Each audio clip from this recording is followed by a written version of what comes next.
wabarakatuh. Salam sejahtera bagi kita semua. Segala pujian syukur kita panjatkan kehadirat Allah Subhanahu wa taala yang sudah memberi kita kesehatan, umur panjang sehingga kita dapat melaksanakan aktivitas sehari-hari. Dan tak lupa pula junjungan Nabi besar kita Nabi Muhammad SAW yang sudah memberi kita banyak sekali hikmah dari alam daerah ke alam Islamnya, dari alam kebodohan ke alam yang penuh dengan ilmu pengetahuan. Yang saya hormati Bapak Dr.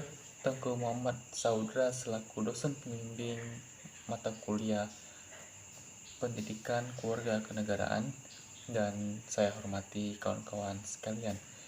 Izinkan saya untuk memberikan penyampaian materi tentang apa itu hak asasi manusia.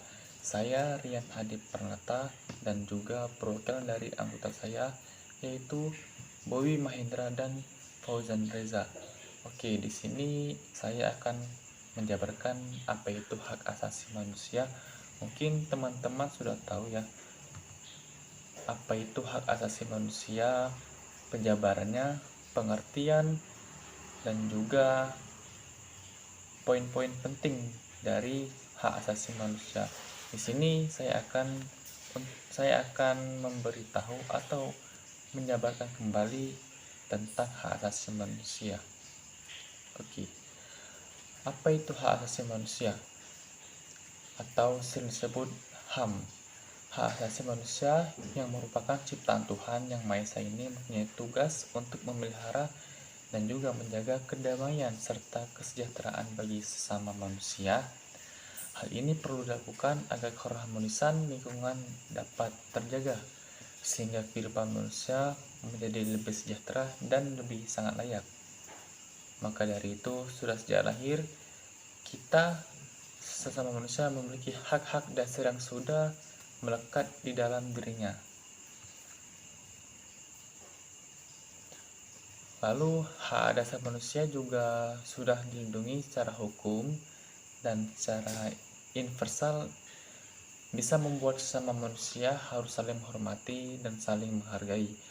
Senada dengan pengertian HAM berdasarkan Undang-Undang Nomor 39 Tahun 1999 tentang hak asasi manusia yang berbunyi, hak asasi manusia adalah seperangkat hak yang melekat pada hakikat dan keberadaan manusia sebagai makhluk Tuhan Yang Maha Esa dan merupakan anugerahnya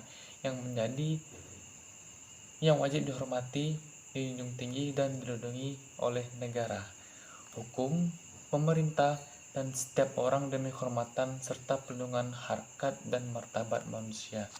Nah, di sini udah tahu kan teman-teman bahwasannya HAM ini sangat penting bagi setiap manusia dalam setiap negara dan sudah pasti sudah dilindungi dengan undang-undang oleh negara tersebut.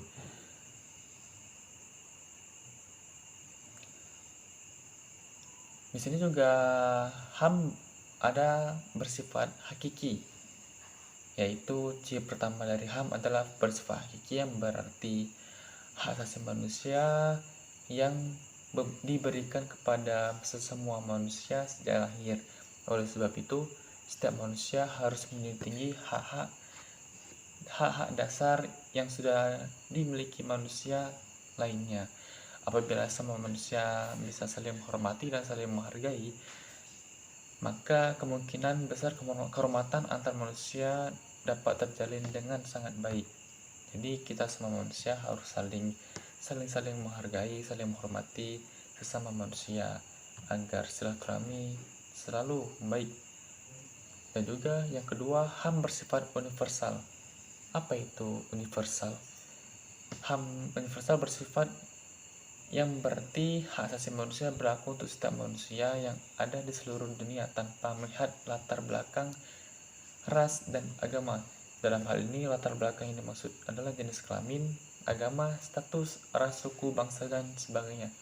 Dan kata lain, adanya HAM bisa mengurangi terjadinya konflik yang terjadi karena adanya perbedaan. Nah, di sini udah dapat gambaran kawan-kawan bahwasanya walaupun kita beda ras, agama, kelamin, dan lain sebagainya, dengan adanya hak asasi manusia, kita tetap bisa saling menghormati dan saling menghargai satu sama lainnya. walaupun dengan ciri yang sangat berbeda. Yang ketiga, HAM bersifat tidak bisa dicabut. Mengapa? Apa itu? Oke.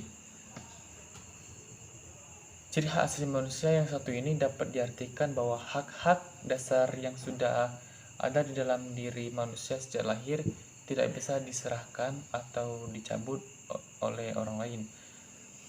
Apabila hak dasar manusia dihempas oleh orang lain, maka sama manusia sangat mudah terjadi konflik yang bisa membahayakan individu itu sendiri di lingkungannya.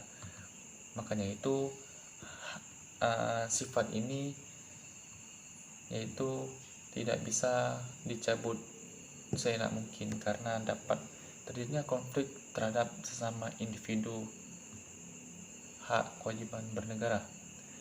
Yang keempat, HAM bersifat tidak bisa dibagi. Apa itu? Oke. Ciri keempat ini dari HAM adalah bersifat tidak bisa dibagi, yang bersifat setiap manusia berhak untuk memperoleh semua hak yang sama seperti hak sipil dan hak politik, hak ekonomi, serta hak sosial dan budaya. Jika HAM dibagi-bagi, maka akan ada manusia yang merasa dirinya diperlakukan tidak adil karena tidak mendapatkan hak sesama dengan individu-individu lainnya. Sebab itu, HAM itu tidak bisa dibagi-bagi dengan seenaknya. Oke, mungkin itu saja yang dapat saya sampaikan materi dari hak asasi manusia tersebut. Untuk selengkapnya, mari kita saksikan animasi tentang HAM ini. Oke, saya akhiri. Wassalamualaikum warahmatullahi wabarakatuh.